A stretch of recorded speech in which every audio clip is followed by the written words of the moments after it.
Lila Bennett adjusted the strap of her worn leather bag as she stepped off the bus onto the rain-slicked sidewalk in front of Willow's Edge, a chic riverside restaurant nestled along Portland's Willamette River. The evening air was crisp, carrying the faint scent of damp moss and roasted coffee from nearby cafes. The golden glow of the restaurant's string lights spilled onto the cobblestone path, reflecting off the water in soft shimmers. But every nerve in Lila's body screamed for her to turn back. She clutched her phone tightly, her thumb hovering over the screen, where a message from her friend Sarah glowed. "Just go in, Lila. He's waiting. I swear it's not as bad as it seems." At 27, Lila had long abandoned the fairy tale notions of love she once held dear. 2 years ago, her world had shattered when her ex-boyfriend Caleb drained her savings money she'd scraped together for her grandmother's medical bills to fund a tech startup that never materialized. A month later, he vanished from Portland, with her childhood friend leaving Lila to pick up the pieces of her trust and her life. Since then, she'd built a fortress around her heart, filling her days with quiet mornings, at her accounting job grocery runs for her grandmother, and evenings spent reading by her bedside in the hospital. Love, she'd decided, was a luxury she could no longer afford. So when Gwen, the office's self-appointed social queen, with a knack for cutting remarks, announced that someone was desperate to meet Lila, her instincts flared with suspicion. "He's into reserved girls," Gwen had said with a smirk, tossing her sleek ponytail. "Single dad, a bit older. Totally harmless.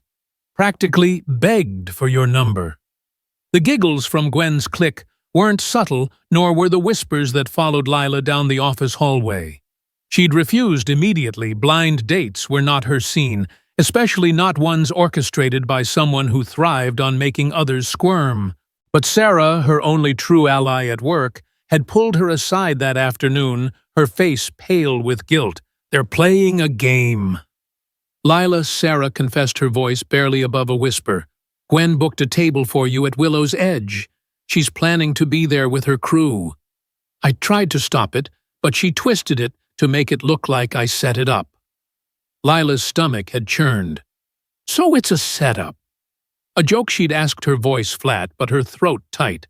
Sarah had looked at the floor, unable to meet her eyes. "I think so. The guy might not know, or maybe he does." "I don't know, Lila, but I'm so sorry." In a strange mix of defiance and exhaustion, Lila had agreed to go.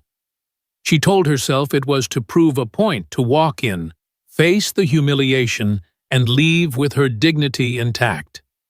Sarah had ridden the bus with her lingering outside the restaurant's entrance, too ashamed to follow her in. Now, standing under the awning of Willow's Edge, Lila smoothed her navy skirt and took a deep breath, the cool air stinging her lungs. She pushed open the heavy glass door, and the hostess, a young woman with a practiced smile, greeted her warmly. "Reservation for Bennett." Lila nodded, her voice barely audible. The hostess led her through the restaurant, past tables draped in white linen, where couples and groups laughed over glasses of wine. The soft clink of cutlery and the hum of conversation filled the air, but Lila's pulse thundered in her ears as she scanned the room. She spotted Gwen's table first, tucked to the right, where Gwen sat with 3 colleagues, their heads bent over their phones, their laughter sharp and deliberate. One of them held a phone at an angle, the camera lens glinting in the candlelight. Lila's face burned, but she forced her feet to move forward. The hostess stopped at a corner table by the window, where a man sat with a small boy in a booster seat. Lila froze. This wasn't what she'd expected. The man stood as she approached, his movements calm and deliberate. He was tall, with dark hair slightly graying at the temples, and warm hazel eyes that carried a quiet weariness. His navy sweater and jeans were simple but well-fitted, nothing like the sleazy caricature Gwen had implied. Beside him, The boy, maybe 5 years old, clutched a stuffed dinosaur, his sandy curls bouncing as he kicked his legs under the table. "Hi, the man," said his voice low and steady. "You must be Lila. I'm Ethan, and this is Oliver." He gestured to the boy, who looked up with wide, curious eyes and gave a shy wave. Lila's gaze darted from Ethan to Oliver, then back again. The snickering from Gwen's table sliced through the air like a blade. "Oh my gosh!" one of them whispered just loud enough to carry. "He brought his kid. This is too good," another voice chimed in. "Who shows up to a blind date with a toddler?" Cringe City. Lila's cheeks flushed, her hands trembling at her sides. Every instinct urged her to bolt to escape the mocking eyes and the weight of their judgment. But Oliver looked up again, his small face breaking into a grin as he held up his dinosaur. "This is Rex," he said proudly. "He's a T-Rex, but he's nice."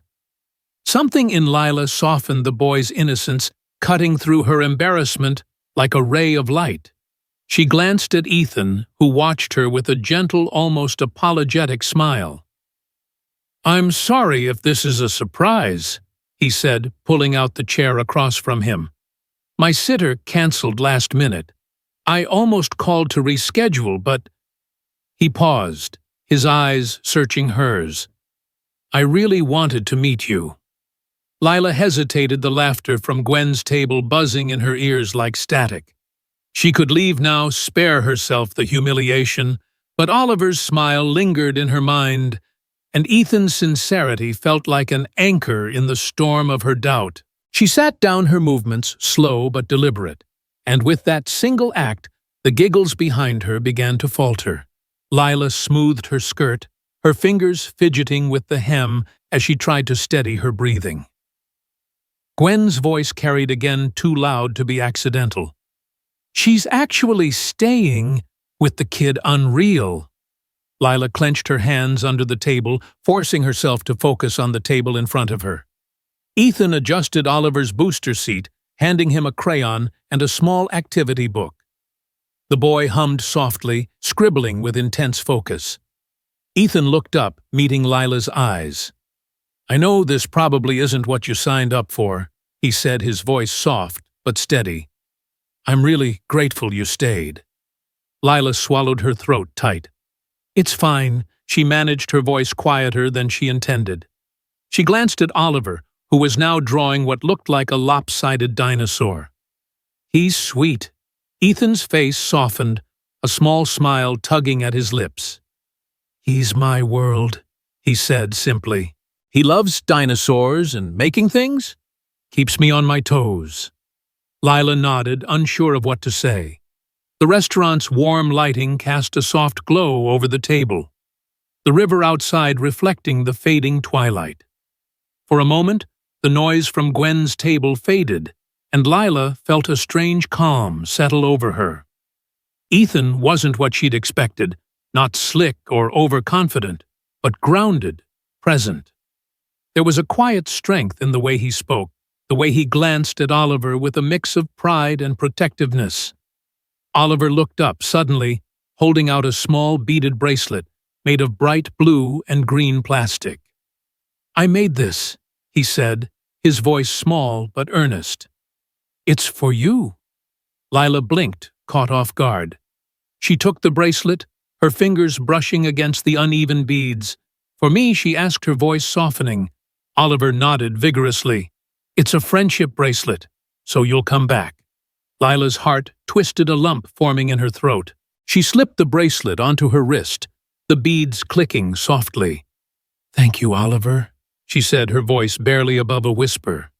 Ethan watched the exchange, his expression unreadable but warm. "He doesn't give those to just anyone," he said with a chuckle. "You must be special." Lila's cheeks warmed, and she looked down, her fingers tracing the beads. The moment was interrupted by movement to her right. Gwen stood sauntering toward their table with a feigned casualness that didn't fool anyone. "Oh, Lila," she said, her voice dripping with mock surprise. Didn't expect to see you here. This is cute." Her eyes flicked to Oliver, then back to Lila, her smile sharp. "I mean, you must love this whole single dad vibe, right? So wholesome." Lila's stomach twisted, her earlier resolve wavering. Before she could respond, Ethan stood, his movements calm but firm. He rested a hand on Oliver's shoulder, his gaze steady as he met Gwen's eyes. "I'm proud to be a father," he said evenly. "And I know how to treat the person across from me with respect, more than I can say for some." Gwen's smirk faltered, her eyes narrowing. She let out a forced laugh, muttering something about checking the bar before retreating to her table. Ethan sat back down, his expression softening as he looked at Lila. "I'm sorry you had to deal with that," he said quietly. Lila shook her head, her voice caught in her throat. She looked at Oliver, who was now coloring again, oblivious to the tension. Then she looked at Ethan, really looked at him, and something shifted inside her. This wasn't a joke, not to him, not to Oliver. And maybe, just maybe, it wasn't to her either. Dinner arrived shortly after, a simple plate of pasta for Lila and a burger for Ethan, with Oliver happily munching on chicken nuggets shaped like stars. The tension in Lila's chest began to ease as Gwen's table grew quieter, their attention shifting elsewhere. Ethan asked her small, thoughtful questions about her favorite books, whether she liked the rain that Portland was famous for. "It's peaceful," she admitted, surprised by her own honesty. "The way it washes everything clean." Ethan nodded, his eyes thoughtful. "I like that. Most people here complain about it." Lila smiled, a small, tentative thing. Oliver, now finished with his nuggets, held up his activity book.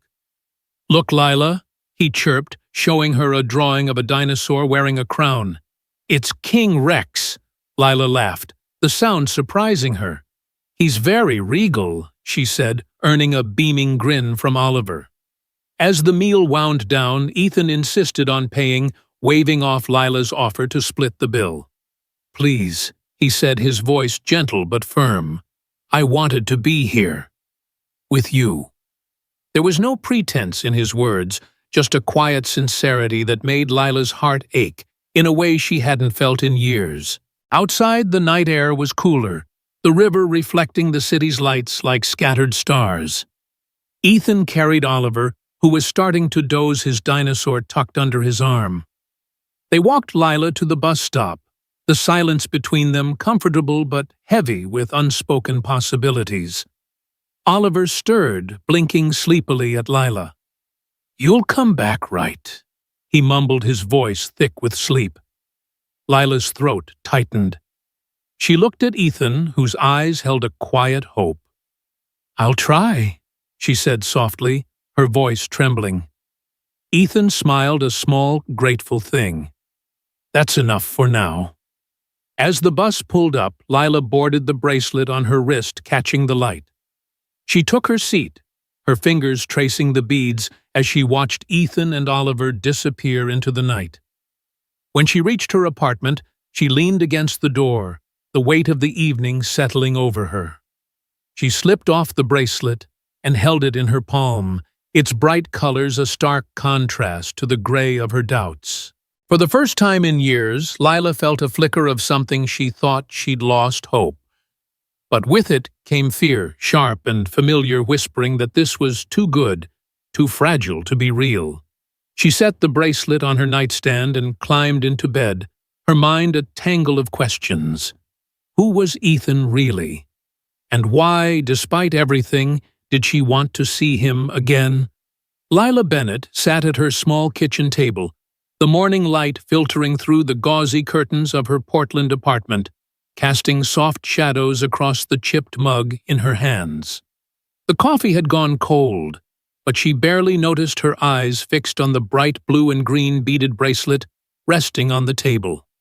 It had been 3 days since the disastrous blind date at Willow's Edge, 3 days since Ethan Caldwell and his son Oliver had unexpectedly dismantled the walls she'd spent years building around her heart.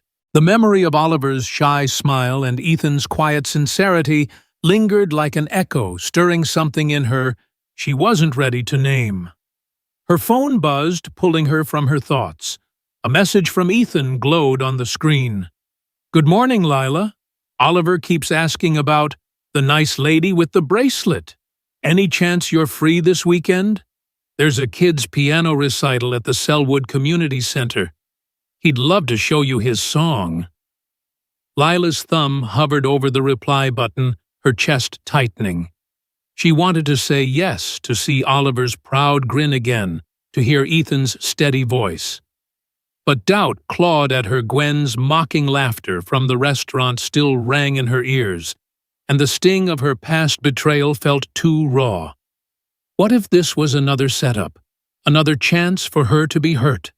She set the phone down unresolved and headed to work, the bracelet tucked safely in her bag. The office was its usual hum of keyboards and hushed conversations, but Lila felt the weight of eyes on her as she settled at her desk. Gwen's clique, clustered near the coffee machine, didn't bother to lower their voices. "Did you see her with that guy and his kid?" one whispered, her tone dripping with amusement. Talk about desperate. Lila's fingers froze on her keyboard, her face burning. She kept her head down, focusing on the spreadsheets that had become her refuge. Numbers were safe, predictable, unlike the chaos of human connection. By lunch, Sarah slid into the chair beside her, her expression a mix of worry and determination. "You okay?" she asked, pushing a sandwich toward Lila. "Gwen's been insufferable since Friday." Lila shrugged, her voice tight. "I'm used to it." Sarah frowned, leaning closer. "You don't have to go along with their game, you know.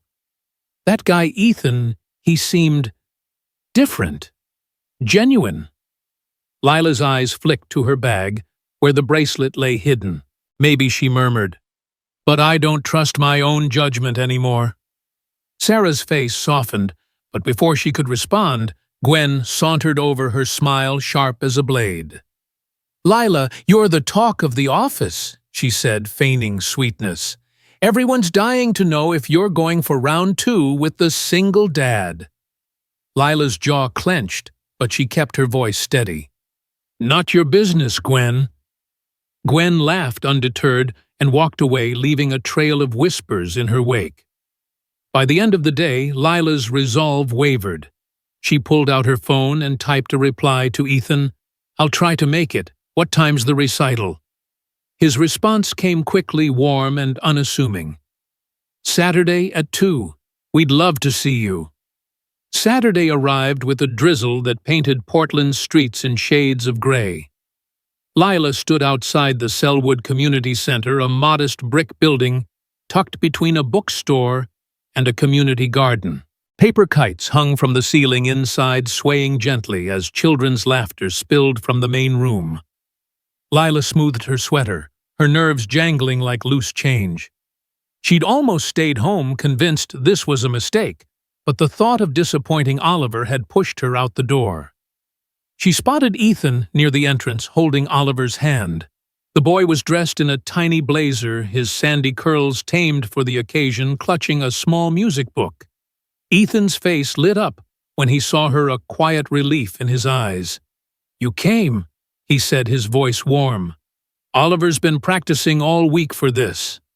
Oliver looked up, his grin wide and unguarded. "Lila." "You're here." He tugged at her hand, pulling her toward a row of folding chairs. "I'm gonna play a song. It's called Twinkle Star. You'll like it." Lila smiled, her tension easing. "I can't wait to hear it." The recital was a charming chaos of off-key notes and proud parents. Children in mismatched outfits took turns at the piano, some stumbling through their pieces, others playing with surprising confidence. When Oliver's turn came, he climbed onto the bench, his small hands hovering over the keys with solemn focus. The room quieted as he played Twinkle, Twinkle, Little Star, his notes halting but earnest. Lila found herself leaning forward, her heart swelling with an unfamiliar warmth. When he finished, the audience clapped, and Oliver beamed his eyes, finding Lila's. "That was for you," he called, earning a ripple of laughter from the crowd. After the recital, Ethan led Lila to a small refreshment table where volunteers served lemonade and cookies. Oliver ran off to join a group of kids decorating paper kites, leaving Lila and Ethan alone. "He's been talking about you non-stop," Ethan said, handing her a cup of lemonade. "You made quite an impression." Lila blushed, sipping the drink to hide her nerves. "He's a special kid. You're lucky to have him." Ethan's smile was soft, tinged with something deeper. "I am. It hasn't always been easy, though." He hesitated, his gaze drifting to Oliver, who was giggling as he glued glitter to a kite. "His mom, my wife, died in a car accident 3 years ago. Oliver was 2. He doesn't remember her much, just what I tell him." Lila's breath caught the weight of his words settling over her. "I'm so sorry," she said, her voice barely audible. Ethan nodded, his expression steady but vulnerable. "It's been a long road. I haven't done this dating, since then. Honestly, I wasn't sure I ever would." Lila looked down at her cup, her own past rising like a tide. "I get it," she said quietly. "I haven't either. Not after things fell apart." She didn't elaborate, but Ethan's eyes held hers, as if he sensed the pain she wasn't ready to share. "Then we're both starting from scratch," he said, a small smile breaking through. "Maybe that's not such a bad thing." The moment was interrupted by Oliver's return, his hands sticky with glitter. "Lila, look." He held up a kite shaped like a dinosaur, its wings sparkling in the light. "It's for you. You're my special friend." Lila's throat tightened, and she knelt to his level, taking the kite carefully. "This is amazing, Oliver. Thank you." She glanced at Ethan, who watched them with a quiet pride that made her chest ache. As the afternoon wound down, Ethan walked her to the bus stop, Oliver skipping ahead, his kite trailing behind him. The drizzle had stopped, leaving the air fresh and cool. "I'm glad you came," Ethan said, his voice low. "It means a lot to him. And to me." Lila nodded, her fingers brushing the kite's edges. "I had a good time," she admitted, surprised by how true it felt. Ethan's smile was warm, unhurried. "Maybe we could do it again. Something small. Coffee, or a walk by the river." Lila hesitated, the familiar fear creeping in. But Oliver's laughter echoed ahead, and the weight of the kite in her hands felt like a promise. "I'd like that," she said softly. Back at her apartment, Lila set the kite on her dresser beside Oliver's bracelet, the two gifts a bright contrast to the muted tones of her room. Her phone buzzed with a new message from Ethan. "Oliver says you're the best kite keeper." "Thanks for today." Lila smiled, her fingers lingering on the screen, but as she lay in bed that night, the warmth of the day clashed with the cold reality of Monday. At work, Gwen's taunts grew bolder. By midweek, a group chat had spread among her colleagues filled with snide comments about Lila's new family. "Guess she's playing mommy now." One message read, followed by laughing emojis. Lila's stomach churned, but she refused to engage, deleting the notifications and burying herself in her work. Still, the doubt lingered. Could she trust Ethan's kindness? Could she trust herself not to ruin this? On Friday, Sarah cornered her in the break room. "You're glowing. You know," she said, her eyes searching Lila's. "Don't let Gwen ruin this for you. That guy, that kid, they're worth it." Lila sighed, her fingers tracing the bracelet she now wore daily. "I want to believe that," she said, "but what if I'm wrong?" "Again?" Sarah's expression softened. "What if you're right?" That night, Lila sat at her table, the kite and bracelet before her. She typed a message to Ethan. "How about that coffee Sunday morning?" His reply was instant. "Name the place. We'll be there." As she set her phone down, Lila felt the walls around her heart shift, not crumbling but softening like stone worn smooth by a steady stream. For the first time in years, she fell asleep without the weight of fear pressing down on her, replaced by a quiet, fragile hope that maybe, just maybe, she was ready to let someone in. Lila Bennett walked along the Willamette River's East Bank esplanade, the Sunday morning sun casting golden ripples across the water. The air was crisp, tinged with the scent of pine and wet earth, and the distant hum of Portland's waking city felt like a gentle backdrop to her thoughts. Beside her, Ethan Caldwell pushed a stroller, where Oliver napped his stuffed dinosaur tucked under his chin. The past few weeks had been a quiet revelation for Lila coffee dates that stretched into long conversations, park outings where Oliver's laughter filled the air, and late-night texts with Ethan that felt like opening a book she'd forgotten how to read. But even as her heart warmed to them, a shadow lingered, whispering that this happiness was too fragile, too undeserved. She glanced at Ethan, his profile calm and steady, and felt the familiar tug of doubt. How could someone like him, kind, grounded, and as she'd recently discovered, the founder of a major Portland-based investment firm, see anything in her? She was just a junior accountant with a broken past, no savings, and a grandmother whose hospital bills loomed like a storm cloud. Lila adjusted the scarf around her neck, her fingers brushing the beaded bracelet Oliver had given her, now a constant on her wrist. Ethan caught her glance and smiled, his hazel eyes catching the light. "You're quiet today," he said, his voice gentle. "Everything okay?" Lila nodded, forcing a small smile. "Just thinking. It's a nice day." It was true. The river sparkled, joggers passed with easy strides, and the distant peaks of Mount Hood stood sharp against the sky. But her mind churned with Gwen's latest jab, a social media post she'd stumbled across last night. It was a blurry photo of Lila and Ethan at a cafe, Oliver scribbling in a coloring book between them. The caption read, "Some people will latch onto anyone with a kid to feel relevant. #sad. The comments were worse, snide remarks about Lila's desperation and Ethan's charity case. She hadn't told Ethan hadn't wanted to burden him with her office drama, but the words had burrowed deep, feeding her fear that she was out of place in his world. Oliver stirred in the stroller, blinking awake. "Lila," he chirped, reaching for her hand. "Can we throw rocks in the river?" Lila's heart softened, and she knelt beside him. "Sure, buddy. Let's find some good ones." They spent the next half hour by the water's edge, Oliver giggling as he tossed pebbles, his small hands clutching Lila's for balance.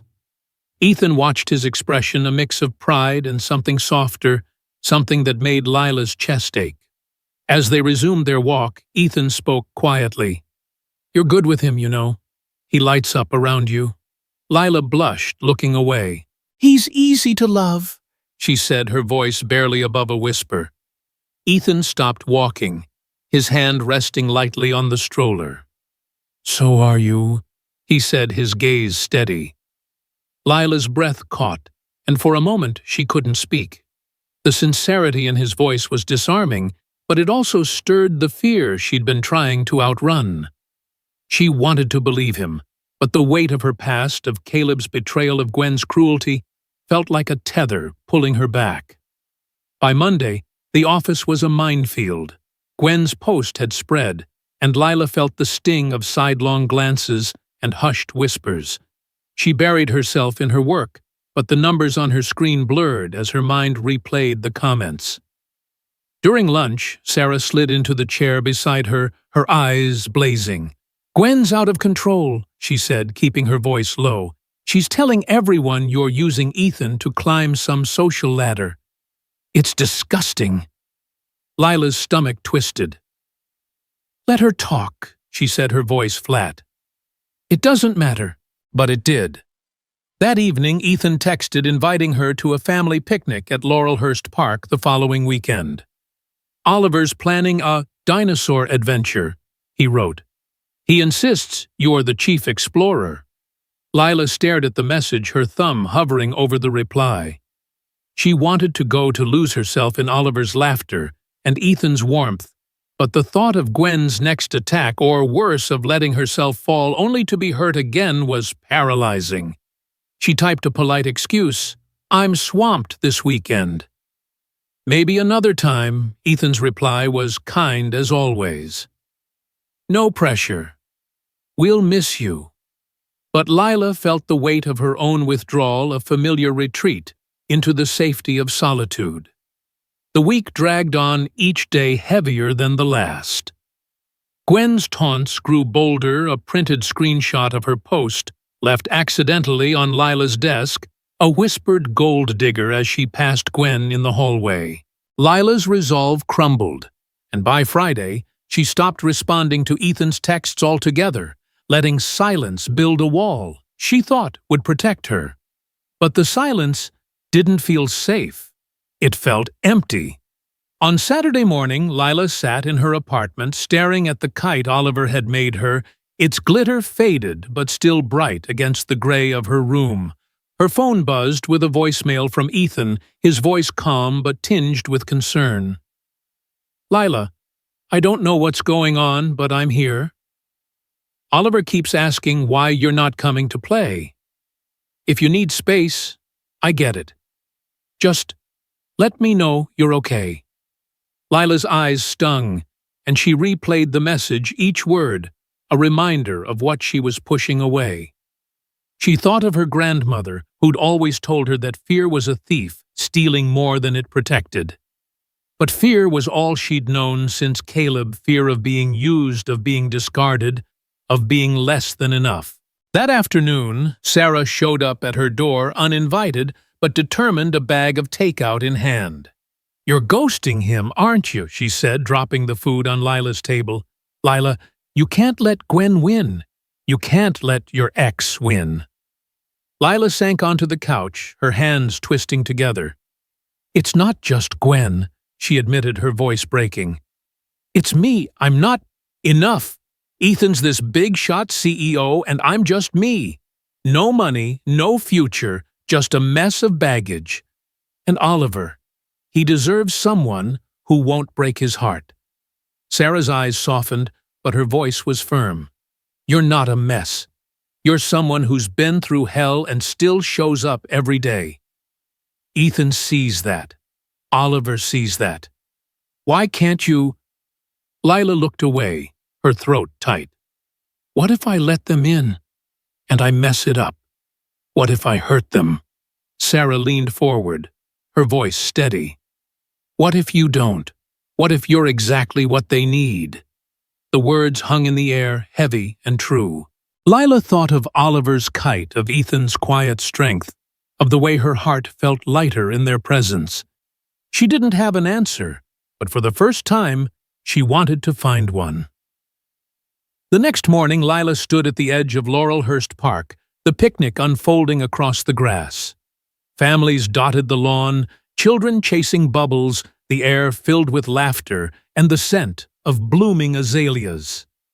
Ethan was there, spreading a blanket, while Oliver ran in circles, a plastic dinosaur in each hand.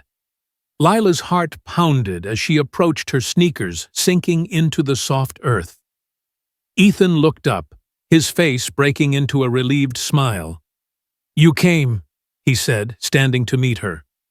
Oliver dropped his dinosaurs and ran to her, wrapping his arms around her legs. Lila, you're the chief explorer now. Lila laughed, the sound surprising her, and knelt to hug him. I wouldn't miss it, she said, her voice thick. Ethan watched, his eyes warm but searching. I was worried you'd disappeared on us, he said quietly. Lila took a breath, her fingers brushing the bracelet. I almost did, she admitted. I got scared. Things at work, they got messy. Ethan's brow furrowed, but he didn't push. "You don't have to tell me now," he said. "But I'm glad you're here." The picnic was simple sandwiches, apple slices, and a thermos of lemonade. Oliver led them on a dinosaur hunt, pointing out imaginary T-Rexes behind trees. Lila played along, her laughter coming easier with each step. But the moment was shattered when a woman approached a former colleague of Ethan's, her smile tight. "Ethan Caldwell, playing family man," she said, her eyes flicking to Lila. "Didn't think you'd go for, well, this." Her tone was light, but the jab was clear. Lila stiffened, but Ethan's hand found hers steady and warm. "I'm exactly where I want to be," he said, his voice calm but firm. "And Lila's more than you'll ever understand." The woman blinked, muttered an apology, and walked away. Lila's heart raced, but Ethan's grip anchored her. "You didn't have to do that," she said softly. He looked at her, his eyes unwavering. "Yes, I did. You're worth it." As the sun dipped low, painting the sky in shades of pink, Lila felt the fear that had gripped her begin to loosen. She looked at Oliver, chasing a butterfly, and Ethan watching her with quiet faith. For the first time, she wondered if she could be enough not just for them, but for herself. As they packed up, Oliver slipped a small drawing into her hand, a stick figure family under a rainbow labeled "Me Daddy Lila." She folded it carefully, tucking it into her pocket, like a promise. That night, alone in her apartment, Lila sat with the drawing and the bracelet, her heart, a battleground of hope and fear. But as she traced the crayon lines, she made a choice not to run, but to stay, to face whatever came next, one step at a time. Lila Bennett stood in the soft light of her Portland apartment, the early autumn sun filtering through the window and casting a warm glow on the small collection of treasures on her dresser.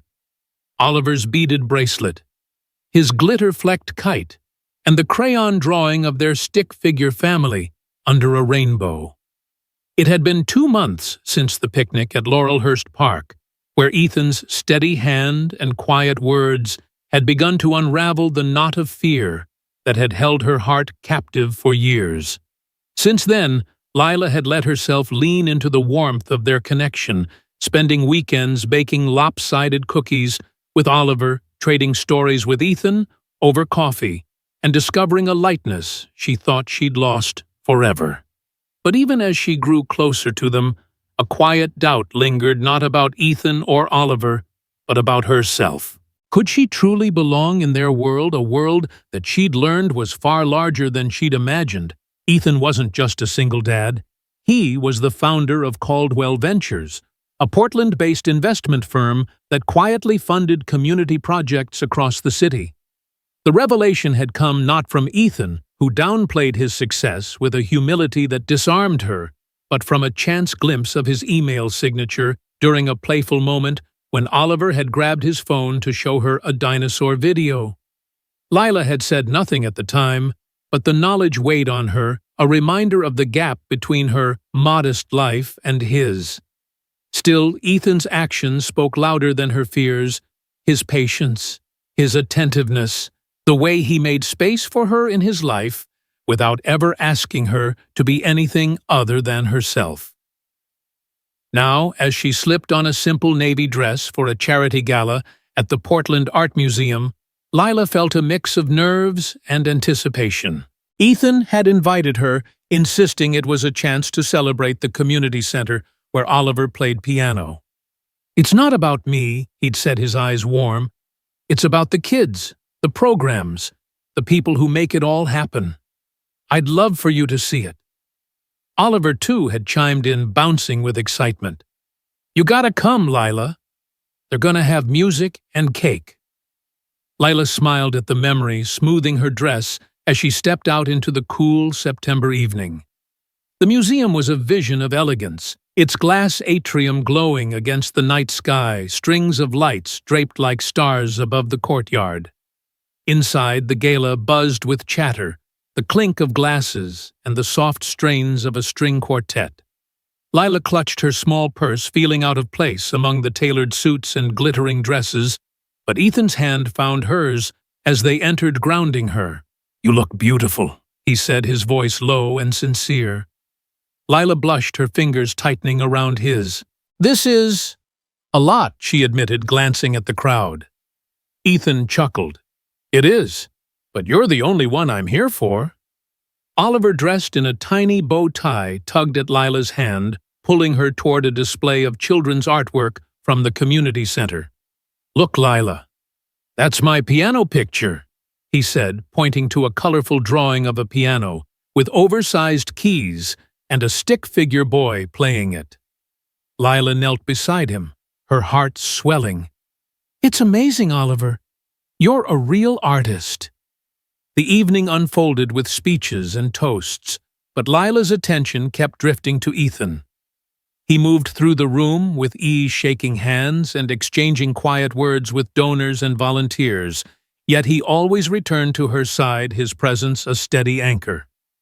As the program neared its close, the MC, a poised woman in a silver gown, took the stage. "Tonight, we're honored to hear from the man whose vision has transformed our community. Ethan Caldwell, founder of Caldwell Ventures and the heart behind the Selwood Community Center." The room erupted in applause, but Lila's breath caught as Ethan squeezed her hand and stepped toward the stage. He looked back at her, a small smile playing on his lips, and she felt a flutter of something she couldn't name. Ethan's speech was brief, but heartfelt, his voice steady as he spoke about the power of community, the resilience of children, and the importance of giving back. "This center isn't about me," he said, his eyes sweeping the room. "It's about the kids who find a voice through music, the families who find hope, and the people who show up day after day to make it happen." His gaze settled on Lila, and the room seemed to fade away. And sometimes he continued, his voice softening. "It's about the people who come into your life when you least expect it, who remind you what it means to believe again." Lila's heart pounded, her hands trembling in her lap. Ethan stepped down from the stage, and the crowd parted as he walked directly toward her, his eyes never leaving hers. The room fell silent, a collective hush that felt like the world holding its breath. Ethan stopped in front of her, and in one fluid motion dropped to one knee. Lila's breath caught her eyes wide as he pulled a small velvet box from his pocket. Inside was a simple gold band, elegant and unassuming, catching the light like a promise. "Lila," he said, his voice steady but thick with emotion, "the night we met, they tried to make a joke of us, of my son, of you. But you stayed. You loved us, really saw us, and you gave us a chance when you had every reason to walk away." Lila's eyes filled with tears, her hand pressing to her mouth. "You've brought light to Oliver's life, to mine, in ways I never thought possible. You're my partner, my friend, my home. Will you marry me?" The silence was deafening, every eye in the room fixed on them. Lila's heart raced, her mind flashing to the pain of her past, the cruelty of Gwen's taunts, the fear that she wasn't enough. But as she looked into Ethan's eyes, she saw only love, unconditional, unwavering, real. She thought of Oliver, of his drawings, and his trust of the family they'd already begun to build. She stood, her legs trembling, and nodded, a tear slipping down her cheek. "Yes," she whispered, her voice breaking. "Yes." The room erupted in cheers, applause echoing off the walls as Ethan rose and pulled her into his arms. From the side, Oliver ran forward, his bow tie askew, and threw himself into Lila's embrace. "Does this mean you're my mommy now?" he asked, his voice muffled against her dress. Lila knelt, wrapping her arms around him, tears streaming down her face. "Yes, sweetheart," she said, her voice trembling. "I am." Ethan crouched beside them, his hand resting on Lila's back, and for a moment The world was just the three of them, a family forged not by chance, but by choice. The months that followed were a whirlwind of change. Lila moved into Ethan's modest but warm home in Selwood, her belongings blending seamlessly with his and Oliver's. Together, they launched a free music program at the community center, inspired by Oliver's love of piano. Lila took the lead designing workshops where children from underserved neighborhoods could learn instruments, sing, and find joy in self-expression. Ethan stepped back, insisting it was her vision. "You have the heart for this," he told her one evening, handing her the program's first grant proposal. "I'm just the guy who believes in you." Lila's confidence grew with each class she taught, each child who smiled as they played their first note. She saw herself in them, the quiet ones, the ones who'd seen too much, the ones who needed a safe place to dream. One afternoon, as she watched a group of kids strum ukuleles, Ethan slipped into the room, Oliver at his side. "You're a natural," he said, his voice filled with pride. Lila smiled, her heart full. "I'm learning," she said. "From them, from you." That evening, as they tucked Oliver into bed, he clutched his dinosaur and looked up at Lila. "You make everything better," he mumbled, his eyes heavy with sleep. Lila kissed his forehead, her throat tight. "You do too," she whispered. Later, in the quiet of their living room, Ethan pulled her close, his arms a steady comfort. "You've changed everything," he said softly. "Not just for Oliver, but for me. I didn't think I'd find this again." Lila rested her head against his chest, the steady beat of his heart grounding her. "I didn't think I'd find it at all," she admitted. The lesson of their story wasn't in the grand gestures, the gala, the proposal, but in the quiet choices they made every day. Lila had learned that healing wasn't a destination, but a journey one step at a time through courage and kindness. She'd faced her fear of being unlovable, of failing those she cared about, and found that love, when real, didn't demand perfection. It demanded presence, trust, and the bravery to show up. The music program became her way of giving back, a reminder that every child deserved a chance to be heard, just as she had needed someone to hear her. As she and Ethan built their life together, Lila realized that the most profound transformations came from the smallest acts. Oliver's drawings, Ethan's faith, her own decision to stay that first night at Willow's Edge.